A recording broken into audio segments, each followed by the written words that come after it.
No nii, 2011 aasta hõbemedal on pronksi vastu karikas vahetunud, mis juhtus? No ma ei oska öelda midagi vist. Hästi, hästi Kristo, ei juhtunud midagi, vaid me saime seekord kolmanda ja parandades Eesti korvpalli anname võimaluse ka Kalev Cramol mängida finaalis sel aastal. Mis sa arvad, kumb võidab järgmise finaali, siis kohe hakkab? Ma saan Gerdiga praegult paremini läbi kui Aivariga, ma olen Gerdi poolt. Gert on Oski poiss ka ja ma arvan, et nad on näljasemad, Tartu kutid peaks olema.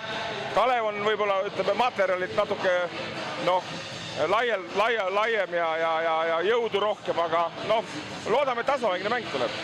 Kui kogu Final Fourile tagasi vaadata, kelle panuses puudu ei, et võib-olla finaali ei jõudnud, et kas esimesel päeval lätlased kukkusid natukene ära või midagi muud jäi? Eks nad kukkusidki, lätlased ja Reidar ka, vaata oma selle sõrmega, mis tal oli rebend või mis tal oli aga eks Kalev Cramol ikka tugevam ka, vaata need kaitses mängisid kõvemini ja see ongi see vahe praegult sees, nii et kui me ära ei pane teatud mehed, siis meil on juba häda majas.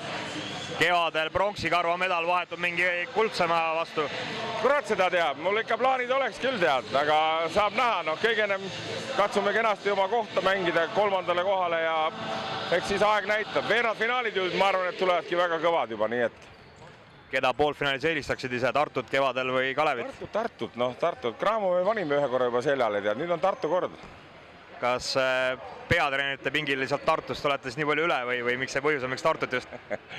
Küll sa, Kristo, tead, eks, kui sa intervjueerid kõige varemat treenerit. Peaaegu ei ole üle.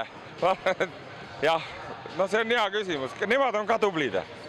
Nagu näha, olite ka nädalavahetusel väga šikis ülikonnas mõlemad abitreenerid. Kas abitreener sai sinult mõne vanema ülikonna, kuhu ta nagu sisse maastud? Või oli täitsa enda ülikond tal välja otsitud? Ei, Madisel on ülikond, Madis nagu ilma ülikonnad, ma tähelt, talle pruut ei ole praegult, eks, ja nüüd on vaja, et oleks nagu šikk, saad aru, ja Madis ütles, et paneme pintsakud. No nüüd paneme, tead, ja aga ikka meeldima, kui on hakanud, ma panen nüüd tulevikuski, võtan kaalust alla ja siis hakkan pintsakuga käima, tead. Selge, aitäh ja edu edaspidi. Ja head uut aastat.